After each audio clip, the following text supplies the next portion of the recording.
Olá! No episódio de hoje de Desbravadores, uma doce história da Majan Cacau, empresa de chocolates aqui de Porto Alegre.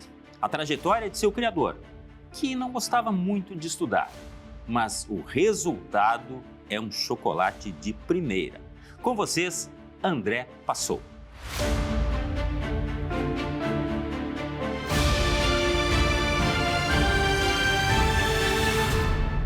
E é uma honra recebê-lo aqui, André.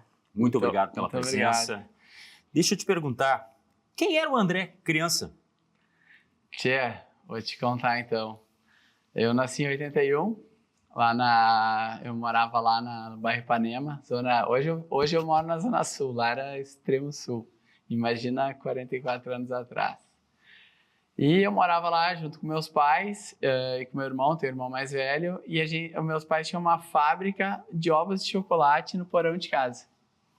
Embaixo? Embaixo. Então, eu me criei no meio de chocolate, né? Pô, que ruim isso, cara. E fazendo ovos, aquele monte de caixa. Eu me lembro que perto da Páscoa era uma correria e vinha gente de tudo que era canto buscar ovos de chocolate. E eu levava meus colegas de colégio lá em casa, eles olhavam a fábrica, eles viam, né, uma máquina que se chama temperadeira de chocolate, que fica caindo como se fosse uma torneira de chocolate. Eles, nossa, o André tem uma torneira de chocolate em casa. A gente corria lá na cozinha de casa, pegava um copo, entrava na produção, enchia o copo de chocolate e ficava comendo de colher, assim. Puxa, que legal, cara. Isso certamente tem muitas memórias, né, da infância, essa coisa de...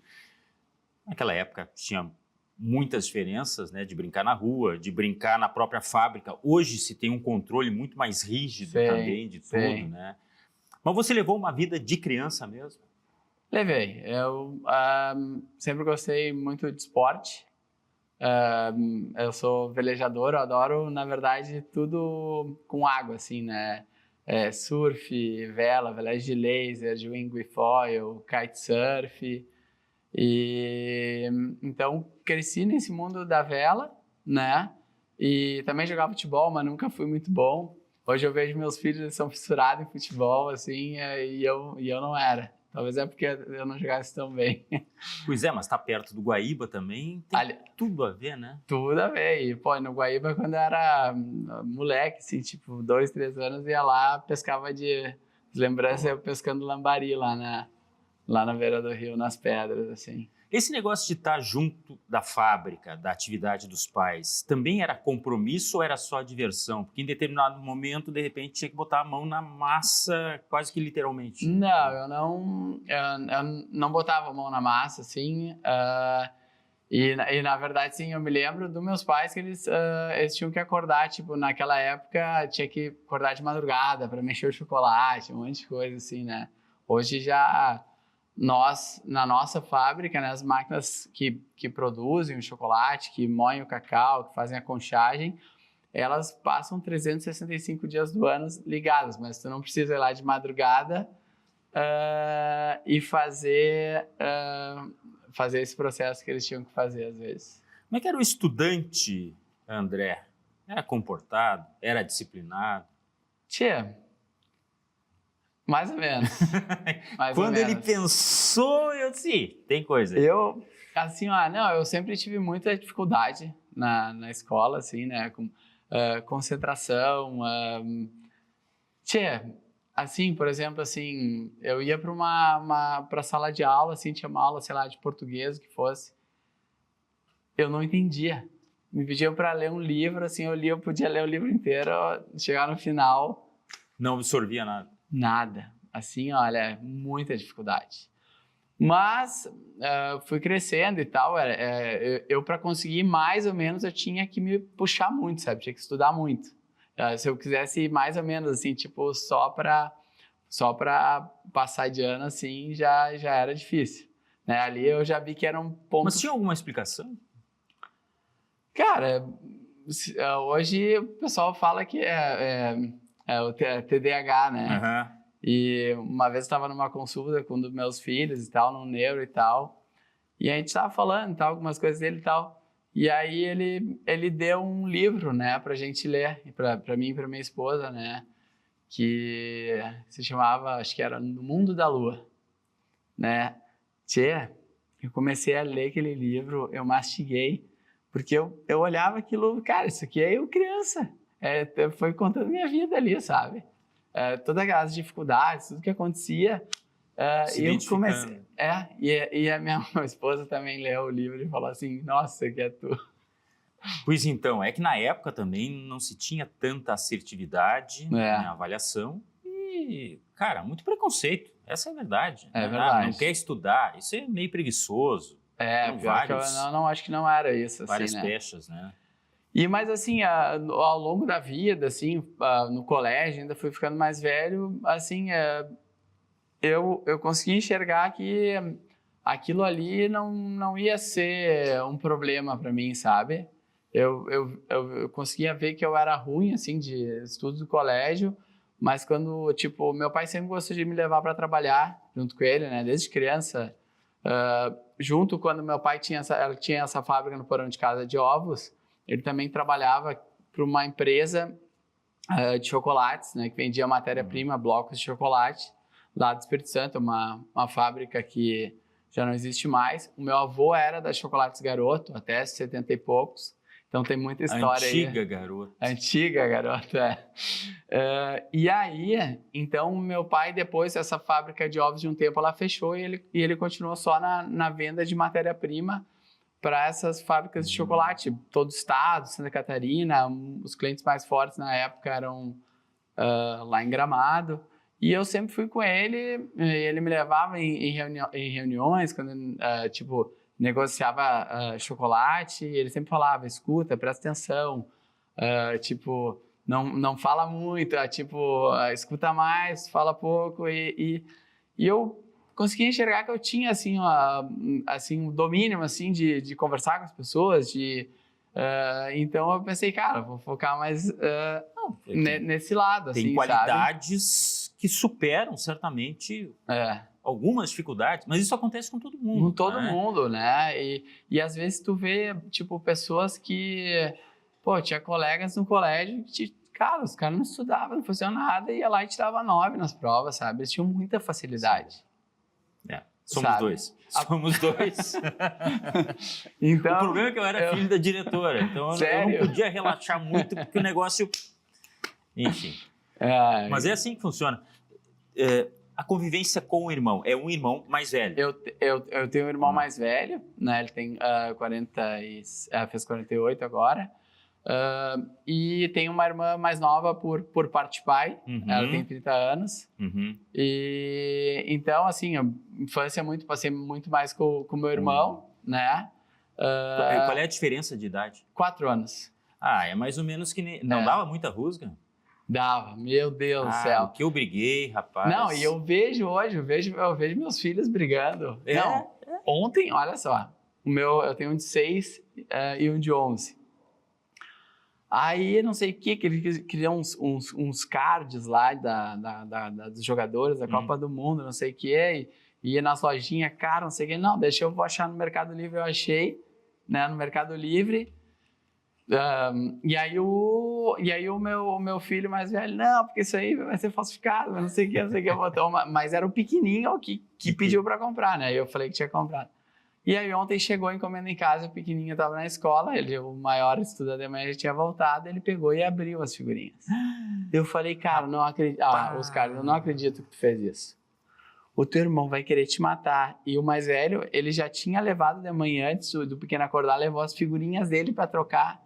E ele já tinha chorado antes de ir pro colégio. Cara, chegou em casa, acho que foi 1 hora de briga. Mas assim, olha... Cara, eu acho que toda família, ela replica as mesmas coisas. Alguns lidam melhor, outros pior. Não, e aí eu começo a puxar histórias lá, sei lá, 40 anos atrás, eu me lembro que eu sempre brigava, uma das coisas que eu mais brigava com meu irmão, mas era coisa, se brigava e depois... Não, depois, se amava, né? Isso. Mas assim, ó, a gente tinha uma motinho laranja, né? E eu me lembro uma cena que a gente sempre adorava fazer brigadeiro, né? E a gente, cada um pegava uma colher, um sempre tentava pegar uma colher maior que a outra, a gente ia comendo. Quando chegava no final, assim, tinha só um pedaço assim, sempre um dos dois tentava pegar tudo e sair correndo.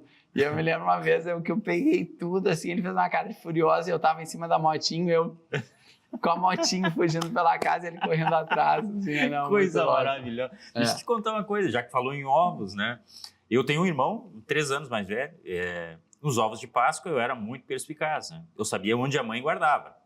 Eu abria os ovos, pegava as coisas de dentro, se tinha 2 ou 3 bombons, eu pegava e deixava um, fechava e eram os ovos que ele ia receber depois da Páscoa. Ele não sabia de nada. Isso é convivência de infância, que depois a gente fica com essas memórias pro resto da vida. Isso tem coisas que não tem como apagar. Mas me diz uma coisa, qual era a escola? No João 23. João 23. Não chegou a repetir, ou repetiu? Uma vez. Uma vez. Na quarta. E aí o pessoal em casa deve ter gostado, né? Cheio. Eu acho que rodar é muito triste, mas eu levei de boa, assim. Mas o meu nome é André Passou, né? Aí o que aconteceu? Naquela época tinha mais bullying. Hoje, pelo menos no João 23, meus filhos estudam lá. Eu vejo que não vejo muito essas coisas assim. Aí o meu apelido ficou André Rodou. Muito bom! Eu já pensei, André não passou. Não, daí olha, cara, eu às vezes estava na aula lá e tal, eu não sei o que, daí vinham meus ex-colegas e passavam na janela e gritavam, André Rodou! Mas ficava bravo, não? Porque tinha bullying a gente pode falar hoje, né? Tinha bullying naquela época. Tinha muita gente que ficava bravo. E isso resultava em briga e tal. E era uma coisa dos tempos, né? As coisas evoluíram, como disse o André. Hoje em dia existe uma conscientização, até porque o bullying hoje ele evoluiu para o aspecto digital e está muito perigoso realmente, né? Certamente os filhos dele já estão nesta levada aí. Curiosidade. A gente tem memória olfativa. O cheiro do chocolate lá da infância é diferente do cheiro de agora ou não? Com certeza. O chocolate mudou muito, né? Já vem mudando, fazem mais de, 20 anos, né? Tipo, caindo qualidade. Eu acho que também, assim, o Brasil até 1990... a gente tinha muito mais cacau. Para se ter uma ideia, naquela época a gente chegou a produzir 500 mil toneladas.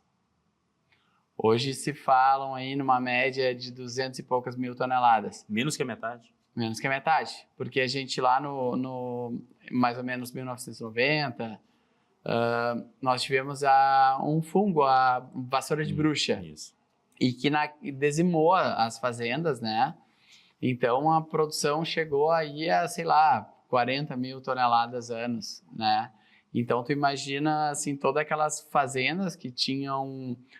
várias famílias moravam dentro das fazendas, as fazendas com escola, com posto, com tudo, e não tinha mais cacau, não tinha mais dinheiro, e daí teve o êxodo, né? Rural, pessoas foram tudo para a cidade, não tinha emprego, e foi uma fase, assim...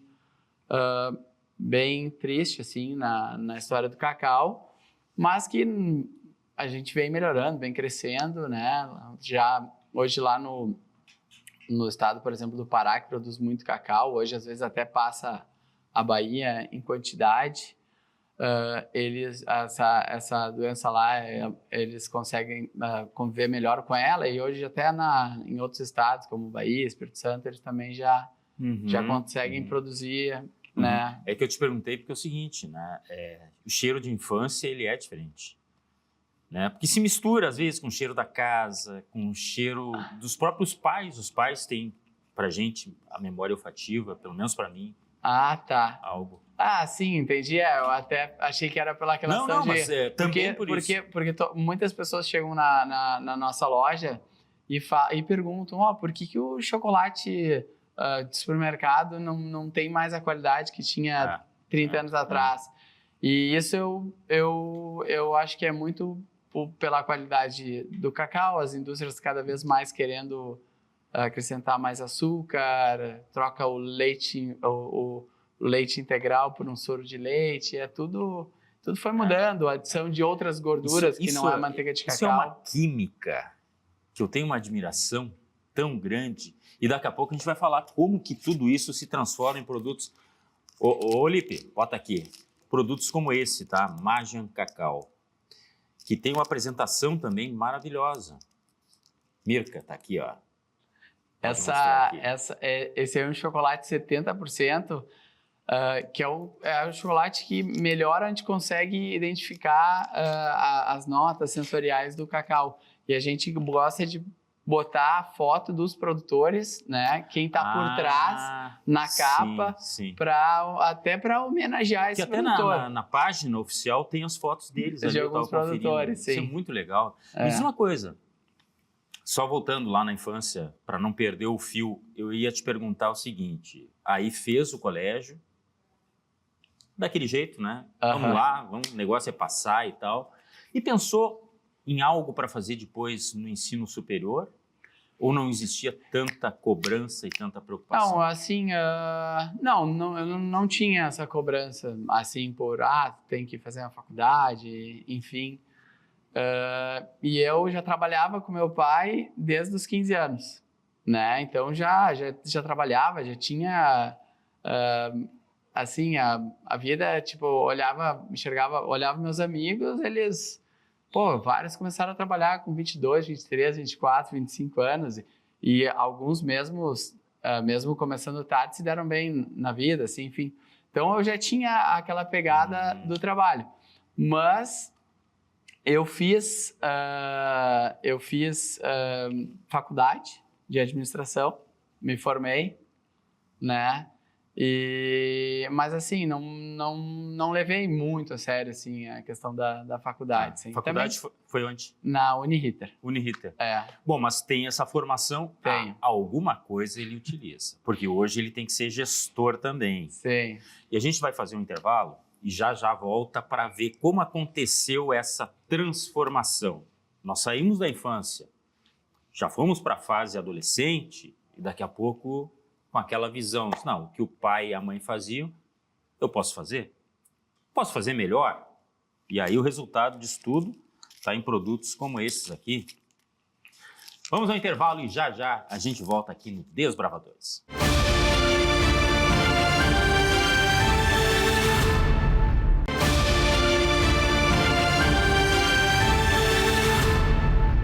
Desbravadores de volta contando a história sensacional do André Passou. Essa história doce, tá? Que já a gente vai chegar na Magian Cacau. Já mostramos algumas coisas antes do intervalo, né? Com essa apresentação maravilhosa. O sabor diz que é bom. Eu ainda não provei porque, assim, o problema é começar a comer. Chocolate tem esse problema, né? Começa e depois para parar, meu amigo. Bueno. Aí nós saímos da infância, o André Passou, via os pais trabalhando com chocolate, fez a faculdade de administração e trabalhava ao mesmo tempo ou não? Trabalhava, né? Desde os 15 anos de idade. Então eu ia estudar cedo na faculdade, né? Estudava acho que era até meio-dia mais ou menos, voltava para casa, almoçava e trabalhava até às 6 da tarde. Isso ali, 18 anos, né? E eu tenho uma recordação, assim, que, tipo, nessa época a gente jovem, né? Tem muitos amigos, todo mundo indo pra festa e não sei o quê. De tarde, esquiando, velejando, aquela coisa. E eu falava às vezes pro meu pai, pô, pai, não tô lá, tá todo mundo velejando, tá todo mundo não sei o quê. Cara, filho, é importante trabalhar, não sei o quê. Dá uma saída, vai ali, dá uma velejada, volta, mas... vamos trabalhar, que é muito importante, tem que trabalhar. Uhum. E aí tinha dias que eu tava muito cansado, né? Guri novo, ia pra festa e tal, voltava, ia pra faculdade, voltava, almoçava. E lá, quando eu tinha uns 18 anos, a gente trabalhava muito com venda de cacau, né? Cacau já processado em pó, assim. E aí eu ia dormir, eu me lembro que eu dormia nas pilhas de cacau em pó. Meu pai, pô, cadê o André? Cadê o André? Tá lá numa pilha lá, dormindo. Poxa, é uma fase da vida que o jovem quer aproveitar também, né? E auferia alguma coisa, ou era o trabalho familiar que isso auferia indiretamente? Tinha salário. Tinha salário. Meu pai sempre gostou dessa coisa assim de pagar para o cara ver. Pô, é bom ter dinheiro, é bom ter dinheiro. Né? E eu novo, assim, sempre fui muito sempre fazia minhas economias e tal. Deixa eu entender, André, o que é trabalhar numa fábrica com os pais na produção do chocolate? O que era na prática que você fazia? Não, assim, nessa aqui, daí muitas coisas aconteceram, né? Tipo, só voltar um pouquinho lá atrás, os meus pais tinham a fábrica de ovos, né? Quando eu tinha uns 8 anos, meus pais se separaram. O meu pai depois não tinha mais a fábrica de ovos, ele trabalhava para uma empresa de chocolate do Espírito Santo. E depois ele passou a trabalhar como uma distribuição de chocolate para quem desmancha e cacau em pó. Então, mudou o cenário. Então, no início, o que eu fazia? Tipo, meu pai sempre me levava para visitar os clientes, as fábricas de chocolates artesanais, clientes, tinha fábrica de biscoito, fábrica de trufas, de tudo. E ele me levava junto e eu fazia muito a entrega, né, dos chocolates. Então, eu ia lá, a cliente pediu 100 quilos de chocolate, né? Daí pegava lá 100 quilos. Tinha uma fábrica de massas lá na Zona Sul, que não existe mais, de massas e biscoitos. A cliente pediu 1 tonelada. Aí eu carregava 1 tonelada de cacau num furgão, já ali com 18 anos. E quando eu era menor, eu ia com algum motorista. Mas o André paleteando mesmo? Paleteando. Não, paleteava a caixa ali, às vezes até com, sei lá, 12 anos de idade, e já? Ajudava esporadicamente. E eu me lembro assim, até o meu irmão trabalhou com meu pai até acho que uns 19 anos. Cara, meu irmão tinha vezes que ele ia a noite adentro, descarregando carreta de 12 toneladas de chocolate, de cacau, assim, eu olhava aquilo, era menor, meu Deus. Pois então, para ver, a exemplo de várias outras histórias que nós contamos aqui, que tem inspiração, mas tem muita transpiração. Muita. Não é esperar que caia do céu, não é porque o pai tem um negócio, que a mãe tem um negócio, que as coisas acontecem tão naturalmente. É preciso ter muito esforço nisso, né? Você chega a se emocionar com? Um pouco, assim, né? Vai lembrando todas as histórias e tal. Foi bem bacana. Não, eu imagino, cara. Eu imagino. Dá para ver na expressão do André, porque é o seguinte, o trabalho era esse, na distribuição. Mas tinha a ideia de, não, eu preciso retomar a produção de chocolate. Ou ainda não? Assim, daí vou seguir a história, né? Nessa época ali, eu com 18 anos, a gente trabalhava muito comprando chocolate, né, de grandes empresas em caixas de 10, saco de 25 quilos, essas coisas, e fazia a distribuição e vendia para quem desmanchava isso, né? E as coisas, tudo essas empresas, principalmente essas grandes, vai mudando. De repente, tu tem lá uma exclusividade, ou daqui a pouco muda, não é mais tua, e a gente vinha nessa. E aí, lá por, sei lá, vou chutar aqui 2005, começaram os nossos clientes, que eram os maiores, assim, da Serra Gaúcha, a produzir seu próprio chocolate. Né? Bem pessoal, que fabricava máquinas, e oferecia uma condição, para pagar assim, assado, teu chocolate, em vez de custar, vamos chutar, naquela época, R$20 o quilo, ele vai te custar 15, com o próprio valor que tu vai economizar, tu paga a máquina, e a gente viu o cenário mudando, né? Então, naquela época, veio uma proposta a gente fazer o chocolate, tipo, terceirizando, mantendo a matéria-prima para uma grande indústria de chocolate e eles fazendo com a nossa marca. Naquela época, que eu ainda trabalhava com meu pai, a gente fez uma marca de chocolate e começamos a produzir assim. Depois começamos a terceirizar em uma outra empresa, também 2 empresas, depois ficou só uma. Só que é um mercado assim, de terceirização, quando tu não tem a tua própria fábrica, ele é meio arriscado, porque as coisas podem mudar e se aumenta a quantidade de venda, eles podem querer, não, por que eu vou fazer para ti se eu já não tenho nem espaço para fazer o meu? Né? E aí, lá por 2006, a gente estava pesquisando para montar nossa fábrica e tal, e era tudo os preços aqui no Brasil para fazer a quantidade que a gente queria, era muito alto, valor assim, exorbitantes, assim. E a gente achou umas máquinas na China, isso em 2006. Aí meu pai me chama de Bingo, que é um apelido. Bingo, olha isso aqui, não sei o quê. E ele olhava, mostrava as máquinas. Mas não pode estar certo, isso aqui está muito barato. O valor. Daí eu comecei a mandar trocar e-mails com o pessoal lá na China. E eles iam estar numa feira na Alemanha, em Colônia, na Alemanha. Daí meu pai, pega o avião, vai lá e vai conhecer esses caras. Daí foi janeiro de 2007.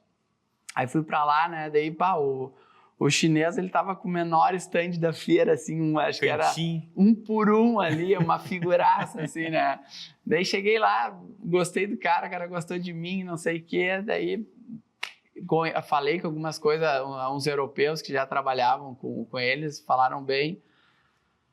Aí meu pai, não, vamos dar uma banda lá na China, vamos dar uma passeada, a gente já vai lá e conhece Vamos dar uma banda ali na China? Não, ficou umas 3 semanas, né? E aí a gente chegou lá essa fábrica era perto de Xangai, e daí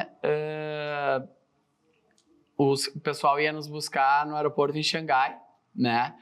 E eu, em 2013, já tinha ido à China passeando e tal, e fiz outras coisas de negócio lá, e eu já sabia bem como é que era, como eles te recebem e tal, e eles te pegam uns baita carro, de terno e gravata e tal, e o meu pai é super simples, né, ele anda as roupas furadas, daí eu me lembro, meu pai a gente foi pra China passar 3 semanas, ele levou 2 bermudas, 2 camisetas, um tênis branco com um furo quase saindo o dedão pra fora, e um moletom preto, tinha um furo de traça aqui.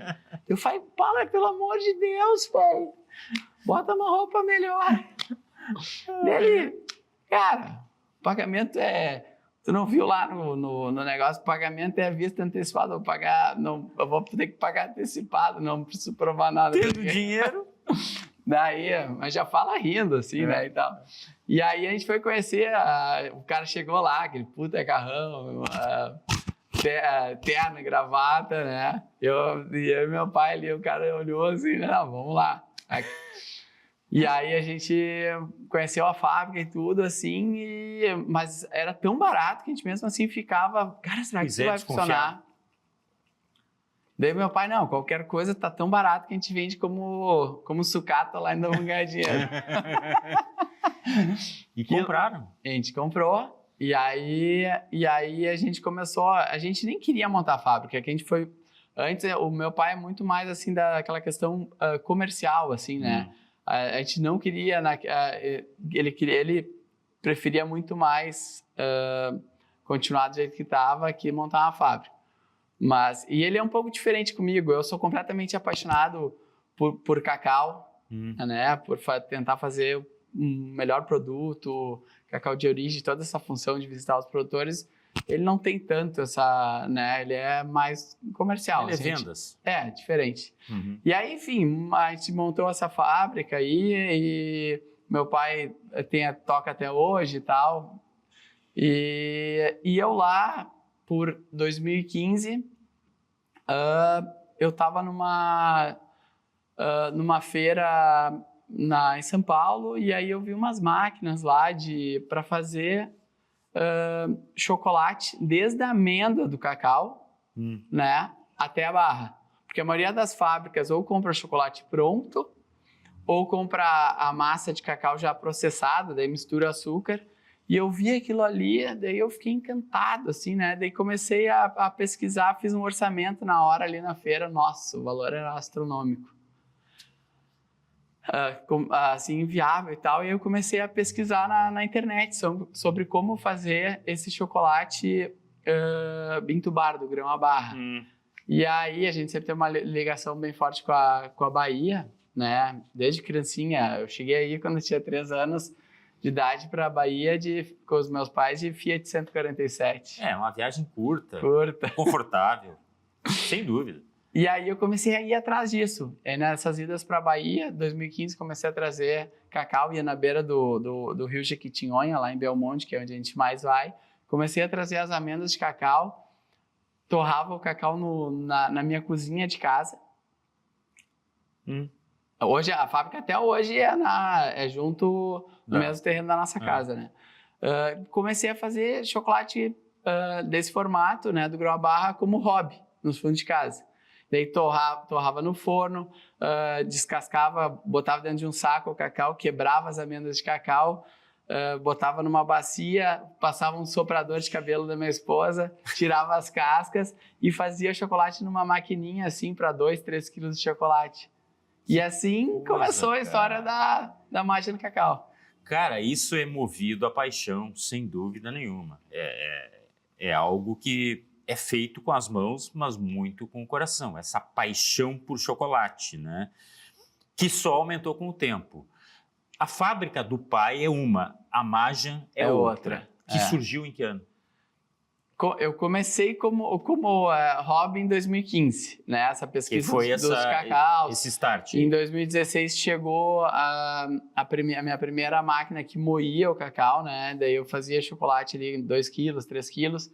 No início, assim, fazia para os amigos. E depois foi surgindo alguns chefes de cozinha, foi indo... Pois é isso que eu ia perguntar, não tinha distribuição. Não. Tinha, na verdade, compartilhava com pessoas que gostavam da relação. Isso, e aí um vai indicando para o outro. Mas teve aporte? Não. Ou era o André, CEO do André, não, era o financeiro do André? Não, no início eu era tudo, assim, né, tipo... tudo era eu que fazia, tudo passava na minha mão, né? E em casa, minha esposa ajudando, degustação, se eu gostei, não gostei. Aí a esposa fazia a parte mais difícil, a degustação. E para isso não convidam a gente. Não, eu costumo dizer assim, né? Tipo, lá a nossa família, né? Os nossos 2 filhos, eles nasceram nessa confusão toda do cacau. Então, tipo, eles já foram em várias fazendas de cacau. Eu sempre, quando estou viajando, eu tento conhecer, seja fazenda de cacau, ou fábrica de chocolate, ou tudo ligado ao chocolate. Então, eles já têm uma bagagem, assim, muito grande, né, de cacau e chocolate.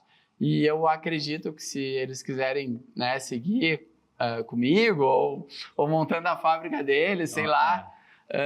eles vão ter muita história para contar, sabe? A influência está aí. A única coisa que eu fico pensando é o seguinte: quando eu era pequeno tinha aquela norma. Não, hoje chocolate não. Não, mas é que só um... Não, hoje não. Mas no final de semana dá? No final de semana dá para comer um chocolate. Será que na casa do André é assim? Olha, eu várias vezes eu pego, eles vão lá, entram na loja, passa a mão assim no chocolate e sai correndo, né? E o pequenininho só quer chocolate branco. Né? E o maior antigamente era só do branco, agora já tá comendo ao leite, assim, né? Mas, e às vezes não vejo eles pegando chocolate, aí eu vou lá na sala, assim, eu vejo em cima da mesa ali os resquícios, assim, de comer chocolate. Ou assim, eu chego, vamos jantar. Papai, não tô com fome. O meu estoque... O estoque baixou. Que massa. Cara, a gente vai fazer mais intervalo e chegamos, então, à Majan, tá? Esses produtos aqui. Alguns deles, tá? Que a gente vai falar mais no próximo bloco. Afinal de contas, hoje nós temos uma marca consolidada. Como é feita a produção? Como é esse trabalho de visitar os produtores, esse trabalho de acompanhar a mão de obra e a produção da matéria-prima que é tão importante para um produto de qualidade? A gente já volta.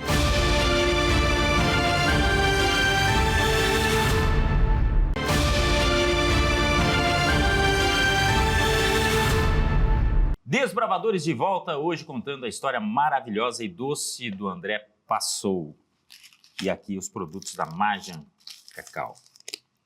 Tá, é uma história doce, mas que certamente tem muitos desafios, muitas coisas amargas pelo caminho. No início da Maja, que aliás continua funcionando hoje no mesmo local, Sim. em casa, dá para dizer assim, com todo o carinho de quem está ali na própria residência, mas tem um compromisso muito grande com a qualidade, fazendo o produto ali naquele local. Vocês em seguida tiveram pandemia. Sim. E não só isso, tá? Falando em Porto Alegre, todo mundo sabe, 2024 teve a grande enchente. Como é que vocês enfrentaram esse cenário? Tia, assim, ó, em 2020, ali, final de fevereiro, foi quando eu saí da fábrica do meu pai e fui trabalhar só na máquina Cacau. E aí, logo assim que eu saí, assim, de repente começou aquele zoom, tava de pandemia e tal, né, do Covid e tal, mas... E eu, não, isso aí não vai dar em nada. Quando eu vi, bum, fechou tudo. Eu, me ferrei, né? Porque você já tinha clientes... Já. Fixos, já bem tinha, determinados? Já tinha empórios, cafeterias, algumas lojas, alguns restaurantes, né, chefes de cozinhas que consumiam, né? Já tinha... A marca já tinha, o chocolate já tinha pego um nome, né? E só que do nada, da noite pro dia, fecharam todos os nossos clientes. A gente não tinha loja, a gente não tinha site, não tinha e-commerce, assim, nada, sabe? E só que foi o inverso. Em vez de parar nossas vendas, parece que a pandemia nos ejetou, né? Porque todo mundo queria comer em casa, assim, coisas melhores, né? Queria também ajudar pequenas empresas, então, e eu tava em casa, né? Então, tipo, para mim trabalhar, porque tem muitas pessoas que, né, fecharam, né, não podiam trabalhar, não sei o quê. Não podia sair de casa. E eu tava em casa, né? Então, o que eu vou fazer? Baixei a cabeça e produção de chocolate. Tu vê, a dificuldade às vezes se transforma em oportunidade, né? Isso aí não sou eu que estou dizendo, isso aí é antigo, mas que deve ter batido um pavor. Bateu. Até porque não tem sócio. Não, nada. Então é tudo com ele. Então foi assim a nossa história ali, né? Sempre foi e é tentar fazer o melhor chocolate possível, né? Fazendo todo esse processo de ir nas fazendas, conhecer os produtores. Isso nós estamos falando Bahia, Pará.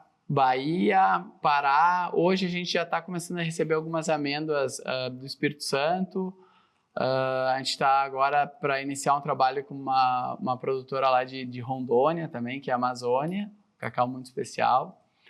E é isso, e eu acho assim, hoje tu conseguir uma matéria-prima, um cacau que seja um cacau que vai te dar um chocolate muito bom, é muito difícil, né? É muito difícil.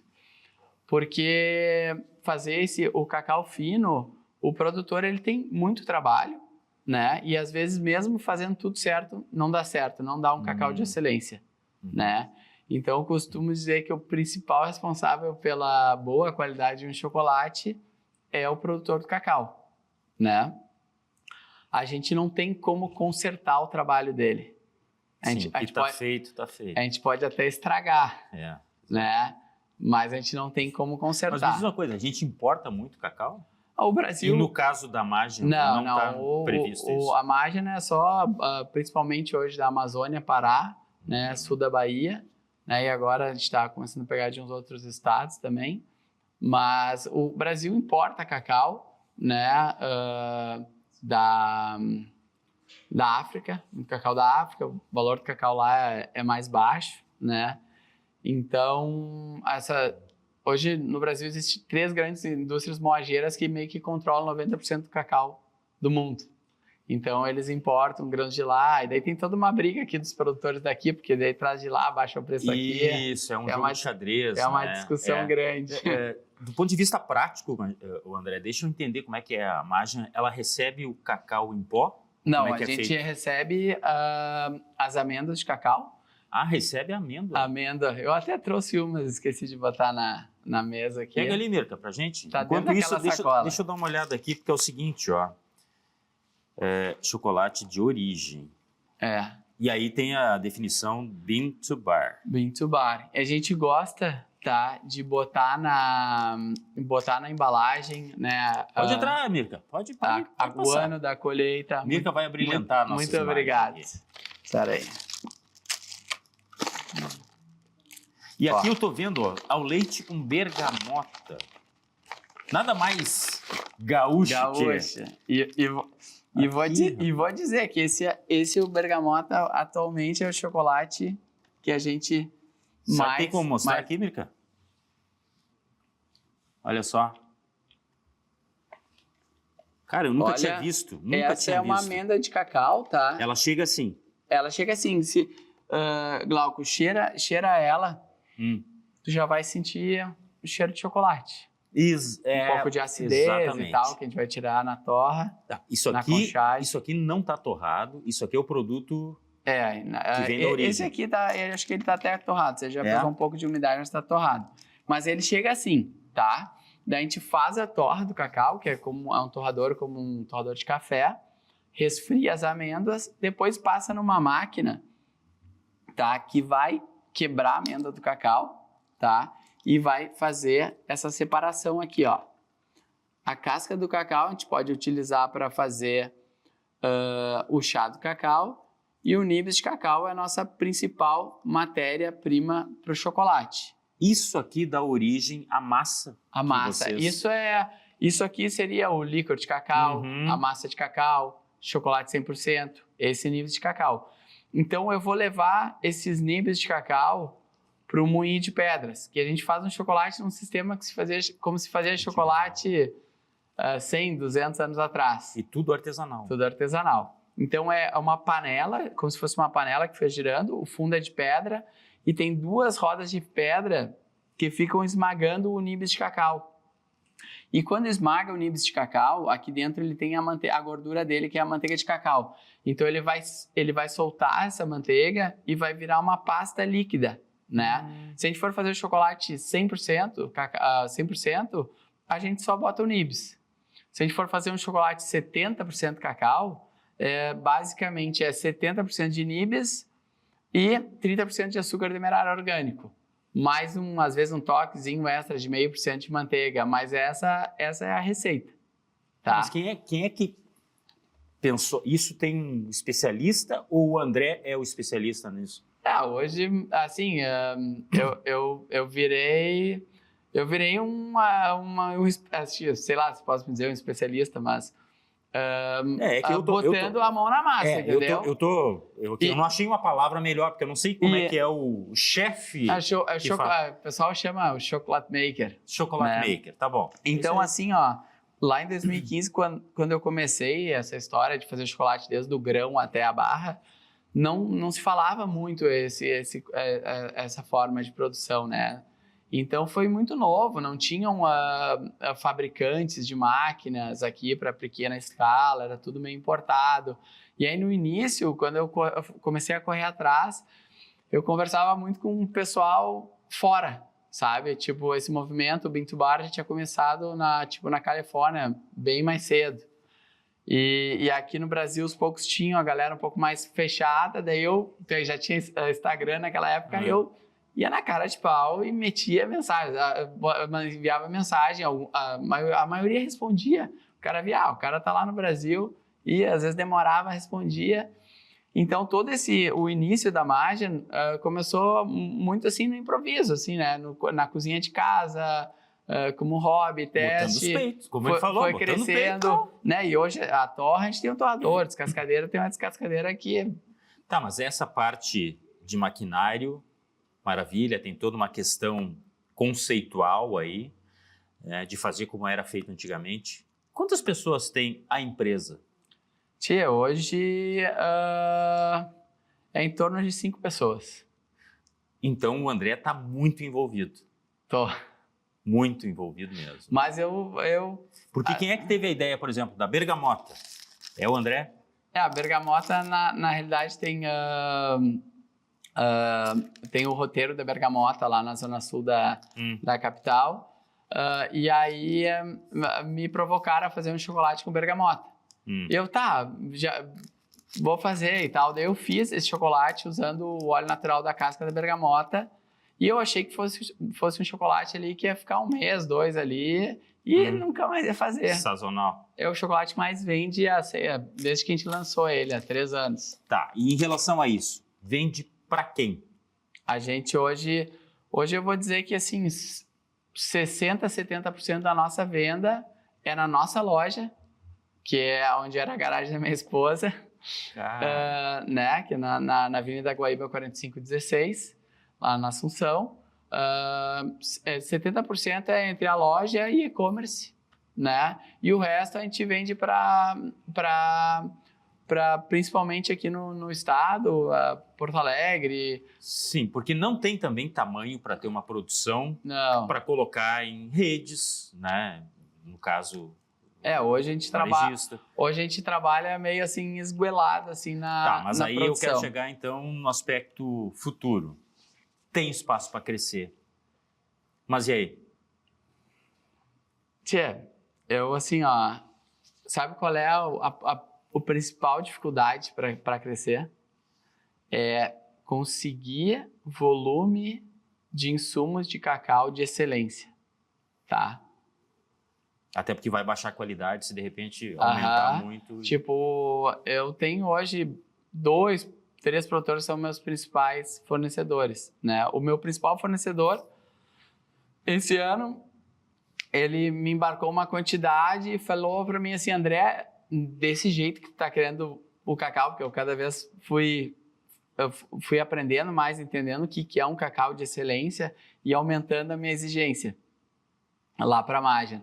E daí ele falou assim, nessa qualidade que tu quer, como tu aumentou muito, eu só vou conseguir te fornecer isso.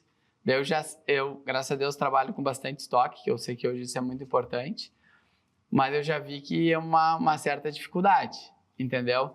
E eu não quero trabalhar com chocolate mais ou menos, tipo ali a Magian é minha vida ali, é como se fosse meu estilo de vida, tipo assim, eu adoro todo dia de manhã, as massas ficam lá batendo em torno de 5 dias. Vai todo dia, na verdade vai. Ele tá na fábrica. Ele tá na fábrica, mas assim, ficam prontas as massas, hoje essa ou aquela pode estar pronta, a gente vai lá, tira uma amostrinha, né? Eu boto no congelador e vou lá e provo o chocolate para ver se ele tá com a cremosidade, a lisura que eu quero, como é que ficou o sensorial, para eu aprovar aquele chocolate. Esse paladar se apura muito? Aprimora? Na máquina? Não, o seu. Você considera que aprimorou muito com o tempo? Com certeza. Acho que chocolate Por isso que eu sempre viajando, tô sempre comprando chocolates diferentes. Tu vai cada vez construindo mais esse paladar. Interessante, cara. É que nem no vinho. Uma vez me falaram que, tipo, para te entender de vinho, o que era litragem. É verdade. É verdade. E quanto tempo de estrada tem? Não, quantos litros consumiu? É mais ou menos por aí. Então é isso. Então hoje, né, eu tô ali em casa, isso me permite eu adoro estar junto com meus filhos, né, com minha esposa, enfim, minha esposa tá sempre trabalhando, correndo e tal, mas os gurias, tipo, hoje era 7 da manhã, meu filho pequeno acordou e falou, papai, me faz uma panqueca caramelizada. E era eu e ele ali fazendo panqueca às 7 da manhã. Coisa boa. E aí eu fico o meu dia fora ali, tá trabalhando, tipo, leva na escola, busca na escola, leva no inglês, busca no inglês, leva na aula particular, leva no futebol, leva... Eu sei como é isso. Uma correria. Mas morando na Zona Sul, com algumas dificuldades de trânsito, se bem que a vida acaba acontecendo mais na Zona Sul, né? Poxa, não dá para botar mais tempo?